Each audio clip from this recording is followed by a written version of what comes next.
Hello friends, आज हम एक बहुत मज़ेदार टॉपिक को समझेंगे। ये टॉपिक है Ramanujan paradox. Srinivasa Ramanujan was a great Indian mathematician. उन्होंने हमें बताया कि अगर हम सारे नेचुरल नंबर्स को इन्फिनिटी तक ऐड करें तो हमारा आंसर -1/12 आएगा। आज हम समझते हैं कि ऐसा कैसे हो सकता है। इस पैराडॉक्स को समझने के लिए हमें इन दो सीरीज़ को सॉल्व करना होगा। ये है सीरीज़ और सीरीज़ बी। चलो अब हम सीरीज़ ए का आंसर निकालते हैं। सीरीज़ ए का आंसर 01 01 01 ऐसे ही चलता रहेगा।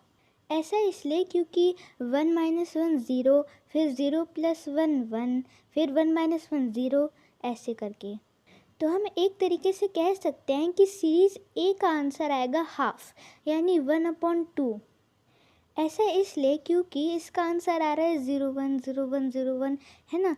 और अगर हम सारे 0 एक तरफ कर दें और 1 एक तरफ कर दें तो हमारा आंसर हो गया हाफ। अब हमारा नेक्स्ट स्टेप है सीरीज़ बी का सम निकालना। यहाँ पर मैं सीरीज़ बी का सम निकालने के लिए सीरीज़ ए को और सीरीज़ बी को माइनस करूँगी। मैं a माइनस बी को इस तरीके से भी लिख सकती हूँ। अब हम इस एक्सप्रेशन को सॉल्व करते हैं। अब इसके आगे मैंने इसको इस तरीके से लिखा है। मैंने इन दोनों साइड से एक एक नंबर को लिया है। जैसे कि पहले मैंने यहाँ से लिया है 1, फिर उसके बाद यहाँ माइनस, फिर 1। तो इसकी वजह से यहाँ पे हो गया 1 - 1, ठीक है। फिर यहाँ पे है -1, फिर यहाँ माइनस है, फिर है -2।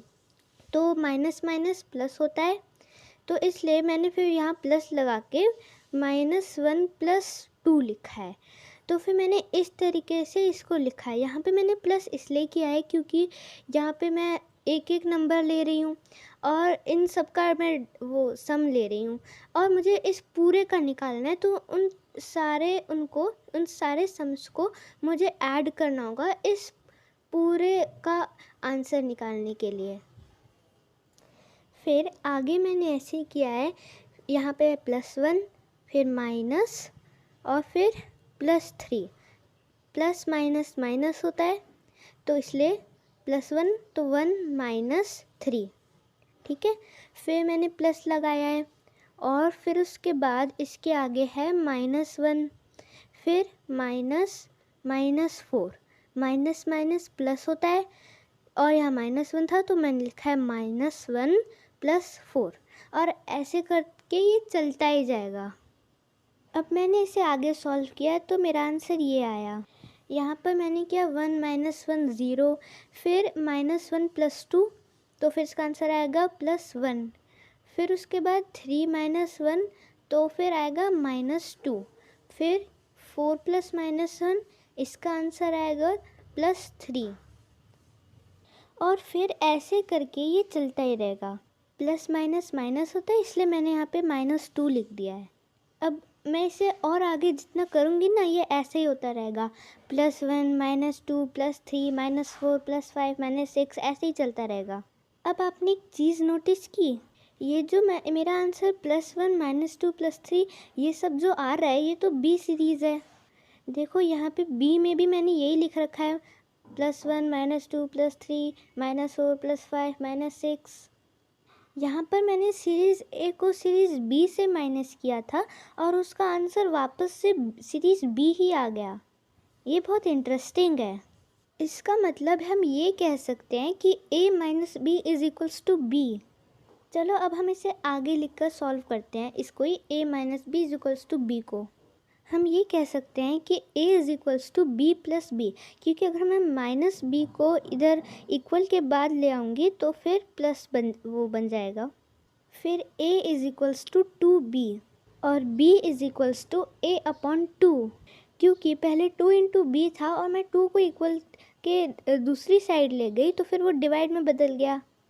तो हमने यहाँ पर a की वैल्यू देखी थी हाफ 1/2 और यहाँ पर b की वैल्यू है a/2, यानी कि हमने हाफ को ये 2 हिस्सों में डिवाइड कर दिया, हाफ का हाफ, और हाफ का हाफ होता है 1/4, यानी कि सीरीज़ b की वैल्यू हुई 1/4। Amazing right. अब हमें ये निकालना है कि सारे नेचुरल नंबर्स का सम -1/12 कैसे हो सकता है। उसके लिए हम ये सेम चीज़ करेंगे। मैंने इन सारे नेचुरल नंबर्स की सीरीज़ का नाम C रख दिया है। अब हम सीरीज़ B को सीरीज़ C से माइनस करेंगे। जैसे कि हमने A माइनस B किया था, वैसे अब हम B माइनस C करेंगे। मैंने B माइनस C को भी इस तरीके से लिख दिया है। अब आगे मैंने इसको ऐसे लिख दिया है। मैंने वैसे ही किया था जैसे पहले किया था। दोनों साइड से मैंने एक एक नंबर लिए हैं। तो मैंने ऐसे किया था कि यहाँ से मैंने 1 लिया, +1, फिर माइनस +1, तो 1 - 1, फिर मैंने प्लस किया क्योंकि मुझे इस पूरे का निकालना था।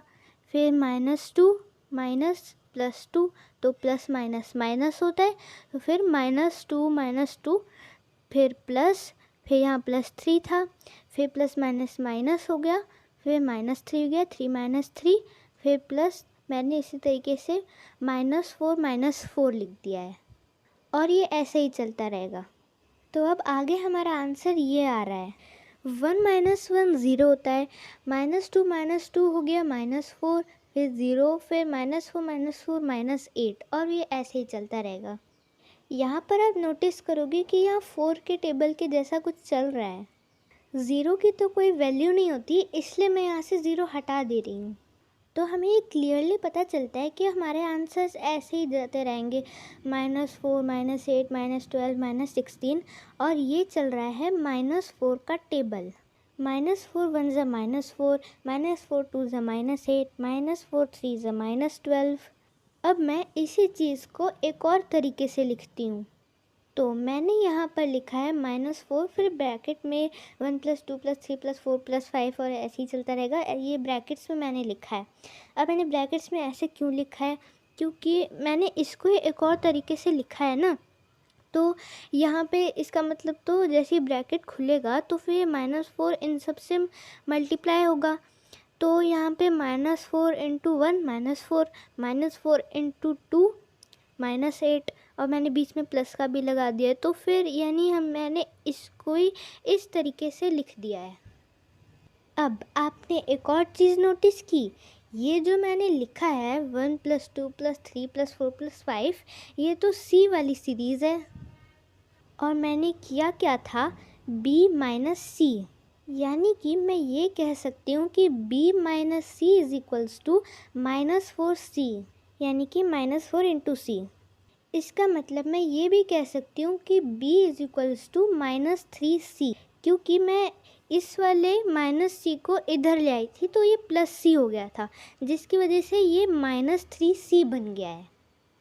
और इसका मतलब है C = -1/3 × B, क्योंकि मैं इस -3 को यहाँ पर ले आई, और फिर ये हो गया -1/3 × B। और B की वैल्यू तो हमें पता है, जो कि है 1/4, यानी कि C = -1/3 × 1/4। और फिर हमारा आंसर आ गया -1/12। yippee! फ्रेंड्स, आई होप कि आपको ये सब सॉल्व करके बहुत मज़ा आया होगा। So thanks for watching and keep loving maths.